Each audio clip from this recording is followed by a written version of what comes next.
السلام علیکم۔ Urdu centre hub میں خوش آمدید۔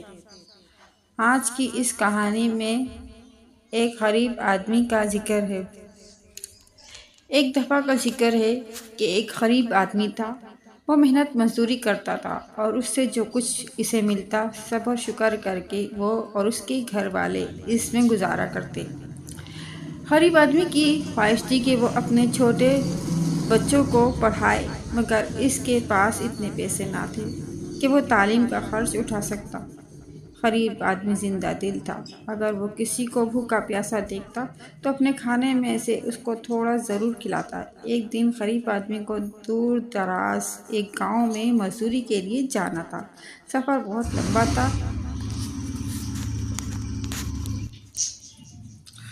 اور راستے میں تھوڑی تھکن کے باعث غریب